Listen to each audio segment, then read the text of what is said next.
Hello students, my name is Rajkumar Sharma. My initial is RKH. I am BTech from IIT Dhanbad and I am author of Udo Solution. I have 10-year experience in teaching field of IIT JEE Advanced, IIT JEE Mains, INPHO and IPHO and KBPY. Okay?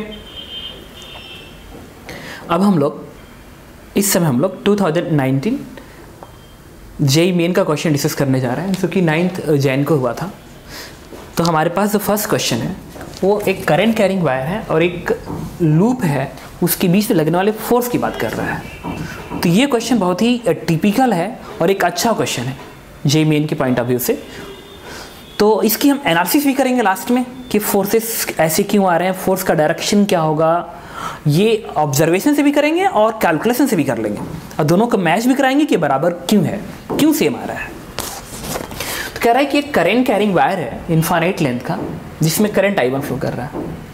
इससे d दूरी पे एक current carrying loop है जिसमें current I2 flow कर रहा है और रेडियस इसका a के बराबर है और सेंटर टू वायर का डिस्टेंस d है। क्वेश्चन में मेंशन है कि जो कैपिटल D है वो स्मॉल a से बहुत ही ज़्यादा है, ये वैल्यू इससे बहुत ज़्यादा है। तो बताइए कि ये वाला वायर इस पे जो फोर्स लगा रहा है उसकी प्रोपोर्शनलिटी क्या होगी, या यूं कहिए तो उस फोर्स का फंक्शन क्या होगा, कैलकुलेट करना है। तो देखिए चूंकि ये कंडीशन मेंशन है तो फिर इस पे अगर फोर्स कैलकुलेट करना हो तो छोटे छोटे स्टेप पे फोर्स कैलकुलेट करना पड़ेगा, फिर उसको आपको इंटीग्रेट करना पड़ेगा तो आंसर आएगा। हालांकि आप वो भी चाहो तो कर सकते हो, कोई मुश्किल नहीं है, लेकिन जब आप इंटीग्रेट करोगे ना तो मुश्किलें आ जाएंगी। एक और चीज़, अगर आपको याद होगा जब मैं इलेक्ट्रोस्टैटिक्स के अंदर डाइपोल पढ़ा रहा था उस समय, या मैग्नेटिक फील्ड में जब डाइपोल पढ़ा रहा था उस समय, दोनों टाइम पे एक लाइन यूज़ की जाती थी। मैंने कहा था कि कोई भी मैग्नेटिक फील्ड में कहा था कि कोई भी करंट कैरिंग लूप एक मैग्नेटिक डाइपोल की तरह से काम करता है जिसका नॉर्थ और साउथ पोल आता है, जिसको पॉजिटिव और निगेटिव चार्ज बताते हैं। तो अगर डाइपोल पे फोर्स निकालना है तो इंडिविजुअल चार्ज या इंडिविजुअल मैग्नेटिक चार्ज पे आप फोर्स निकालें, उसका वेक्टर एडिशन करें तब आंसर आएगा, लेकिन ये हमेशा डिफिकल्ट होता है। तो इलेक्ट्रिसिटी के टाइम पे मैंने कहा था आपसे कि जब भी इंडिविजुअल चार्ज, डाइपोल के इंडिविजुअल चार्ज पे फोर्स निकालने के बाद कैलकुलेशन डिफिकल्ट पड़ रहा है या आपको लग रहा है कि ये डिफिकल्ट होगा, then try to use potential energy function and then differentiate it to calculate force function.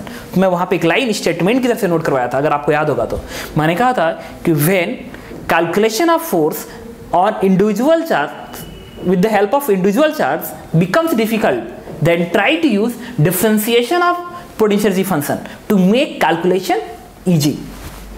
तो जब मैंने बताया था तो हम उसका यूज करेंगे। चलिए सबसे पहले इसके और इसके बीच का पोटेंशियल एनर्जी निकालते हैं। तो पोटेंशियल एनर्जी का फॉर्मूला क्या होता है, this one is minus m dot B. तो इसको आप क्या लिखेंगे, minus M B into cos theta.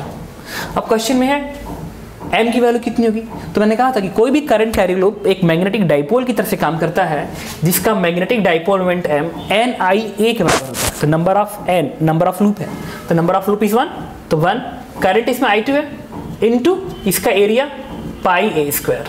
तो इस तरीके से आपने m कैलकुलेट कर लिया, I2 पाई a स्क्वायर। अच्छा मैग्नेटिक फील्ड निकालते हैं। अगर मैग्नेटिक फील्ड निकालना है तो इसके सेंटर पे, तो एक्चुअली में ये कंडीशन होल्ड कर रहा है ना, तो आप कह सकते हैं कि इस वायर से जो मैग्नेटिक फील्ड इसके सेंटर पे आएगा वो इसके इस वायर के हर पॉइंट पे अप्रॉक्सीमेट सेम होगा। क्यों? क्योंकि इसकी हर पॉइंट की दूरी इस वायर से लगभग बराबर है, बिकॉज ऑफ दिस कंडीशन। कि ये साइज इतना कम है कि आप इसको पॉइंट साइज का मान सकते हो, पॉइंट साइज का मान लोगे तो उसकी दूरी यहाँ से सेम आएगी। तो मैग्नेटिक फील्ड की वैल्यू क्या होगी इस वायर की वजह से यहाँ पे। अच्छा इस डी को डी न लिख के आर प्लेस करेंगे और बाद में इस आर की जगह पे डी लिख देंगे, तो इसके वजह से यहाँ का फील्ड कितना आएगा, this one is the mu naught I1 upon 2 pi r. Magnetic field आ गया। तो आपने एम कैलकुलेट कर लिया, आपने बी कैलकुलेट कर लिया, अब बात आ गई थीटा की वैल्यू कितनी होगी। अच्छा बताइए मैग्नेटिक मोमेंट निकालने के लिए हम क्या करते हैं, करंट कैसे फ्लो कर रहा है, फिंगर को फंसाइए तो हम बताएगा मैग्नेटिक मोमेंट का डायरेक्शन। तो मैग्नेटिक मोमेंट क्रॉस से रिप्रेजेंट करेंगे। करंट ऐसे फ्लो कर रहा है, राइट हैंड फिंगर को घूमने के सेंस में थंब बताएगा डायरेक्शन, तो मैग्नेटिक मोमेंट अंदर करोगे। इस करंट की वजह से अगर मैं यहाँ का फील्ड पूछूं तो किधर आएगा, करंट की वजह से ऐसे घेरिए इसको, करंट का सेंस में फिंगर फंसाइए थंब बताएगा मैग्नेटिक फील्ड का डायरेक्शन। तो मैग्नेटिक मोमेंट भी सेम तरीके से और मैग्नेटिक फील्ड भी सेम तरीके से। तो इस करंट की वजह से यहाँ पे मैग्नेटिक फील्ड का डायरेक्शन किधर रहेगा, अंदर को रहेगा। तो इसके वजह से मतलब मैग्नेटिक फील्ड भी क्रॉस से आया और मैग्नेटिक मोमेंट भी क्रॉस से, क्योंकि मैग्नेटिक मोमेंट भी अंदर की ओर है, मैग्नेटिक फील्ड भी अंदर की ओर है। तो कोई पूछे थीटा कितना होगा, नाउ थीटा इज 0 डिग्री, क्योंकि दोनों का डायरेक्शन सेम है। अब उठा के इस वैल्यू को प्लेस कर दीजिए यहाँ पे। जैसे प्लेस करेंगे पोटेंशियल का फंक्शन हो जाएगा माइनस m इंटू बी। तो this one is mu naught pi A square I1 I2 and divide by 2 pi r। Repeat कर रहा हूँ, mu naught pi I1 I2 a square upon 2 pi r। तो पाई से pi cancel हो जाएगा और potential का फंक्शन हो जाएगा minus mu naught I1 I2 a square upon 2 into 1 upon r। आज जैसे पोटेंशियल का फंक्शन मिला, मेरे दिमाग ने कहा कि अब तो फोर्स निकालना आसान है। फोर्स क्या होगा, डिफरेंशिएट कर देंगे। तो एफ की वैल्यू क्या होगी, this one is minus del U upon del R. तो जब डिफरेंशिएट करेंगे तो ये तो माइनस ऐसे ही पड़ा रहेगा, 1 अपॉन आर का डिफरेंस था माइनस 1 अपॉन आर स्क्वायर। तो इसका difference minus 1 upon R square, तो वो माइनस इस माइनस को प्लस कर देगा और ये माइनस बचा रहेगा। तो वैल्यू जाएगी minus mu naught I1 I2 upon 2 A square upon R square. और क्वेश्चन में आर की जगह डी था तो आर की जगह डी प्लेस कर दीजिए। तो जैसे ही प्लेस करेंगे आपका फोर्स का फंक्शन मिल जाएगा, this one is minus mu naught I1 I2 upon 2 into A upon D का होल स्क्वायर। तो क्वेश्चन पूछा गया था कि फोर्स की प्रोपोर्शनलिटी बताइए।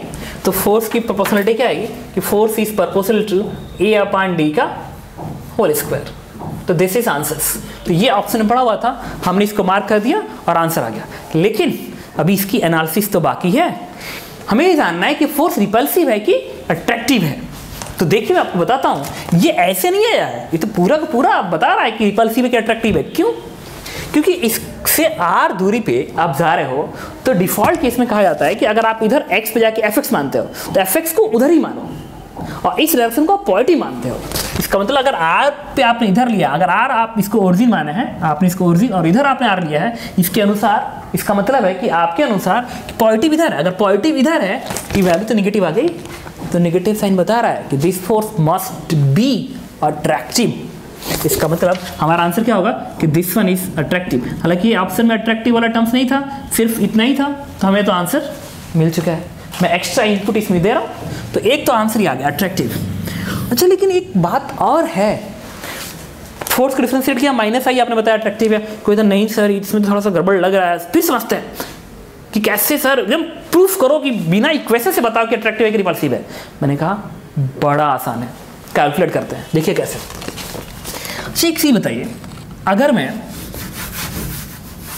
करंट इसमें से फ्लो कर रहा है, अगर इस वायर के बेस से आप पूछ रहे हो कि मैग्नेटिक फील्ड, बता रहे हो कि मैग्नेटिक फील्ड ऐसे है, मैग्नेटिक फील्ड ऐसे है, तो कोई पूछे कि बताइए इस सेगमेंट पे फोर्स लगेगा, तो फॉर्मूला होता है I L cross B, L cross B. तो एल फिंगर ऊपर, बी अंदर क्यों है, तो एल क्रॉस बी, हम इधर आ गया, तो इससे फोर्स आपको इधर मिलेगा। यही चीज़ें पूछो कि यहाँ पे फोर्स बताइए, यहाँ पे तो करंट ऐसे फ्लो कर रहा है, तो I L cross B, force इधर मिलेगा। गुड। कोई पूछे यहाँ पे फोर्स बताइए, तो करंट ऐसे फ्लो कर रहा है, I L cross B, force इधर मिलेगा, फोर्स इधर मिलेगा।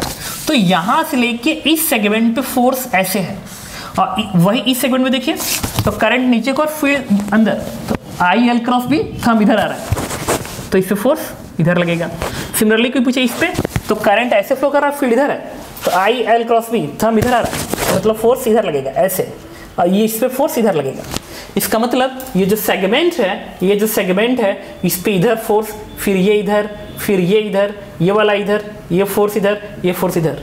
लेकिन ये फोर्सेस मैग्नीट्यूड में ज़्यादा होंगे, क्योंकि इसका डिस्टेंस यहाँ से कम है तो मैग्नेटिक फील्ड ज़्यादा आएगा, तो यहाँ पे फोर्स ज़्यादा आएगा, मतलब इनका जो इधर कंपोनेंट आएगा वो ज़्यादा आएगा कंपेयर टू इसका इस कंपोनेंट से।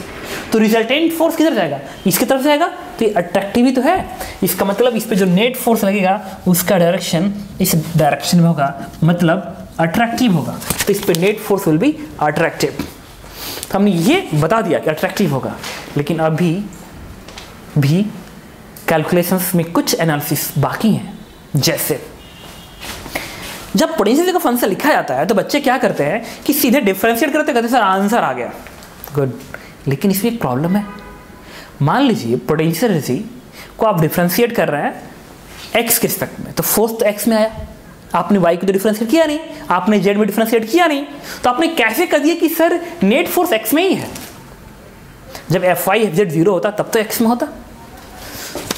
तो जब भी पोटेंशियल, इसको थोड़ा ध्यान रखने की जरूरत होती है कि जब भी पोटेंशियल की हेल्प से फोर्स निकाले तो एफ एक्स अलग निकाले, एफ वाई अलग, एफ जेड अलग, and then under root F square plus F I square plus F Z square, answer जाएगा। बट हमने सॉल्व करने के लिए किया नहीं था, सिंपल एफ एक्स निकाला, कहा कि यही आंसर है। तो बताता हूँ कि वो आंसर क्यों था। क्योंकि जब इस एनालिसिस से ये तो समझ में आ गई होगी कि जो भी फोर्स लगेगा सिर्फ एक्स डायरेक्शन में लगेगा, मतलब वो सिर्फ रेडियल डायरेक्शन में है, इस डायरेक्शन में।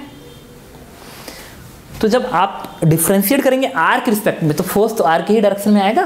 तो जब फोर्स आर के डायरेक्शन में आएगा इसका मतलब ना तो एफ वाई में फोर्स है ना तो एफ जेड में फोर्स है। तो इस एनालिसिस से मुझे ये बात समझ में आ गई थी कि इस लूप पे सिर्फ और सिर्फ एक्स में लगेगा, वाई में कैंसिल आउट होगा, क्योंकि इसका कंपोनेंट जो ऊपर को रहेगा इसका कंपोनेंट नीचे कैंसिल आउट कर देगा, क्योंकि ये और ये तो बराबर होगा मैग्नीट्यूड में। इसका जो कंपोनेंट ऊपर को होगा इसका कंपोनेंट जो नीचे को कैंसिल आउट हो जाएगा। मतलब इस लूप पे फोर्स सिर्फ और सिर्फ एक्स में है, ना जेड में ना वाई में। इसका मतलब जब पोटेंशियल को मैं डिफरेंशिएट करूंगा आर के रिस्पेक्ट में तो जो भी फोर्स आएगा वो सिर्फ एक्स वाला आएगा और वही नेट फोर्स हो जाएगा। तो हमारा आंसर हो जाएगा। Okay, thank you. अब नेक्स्ट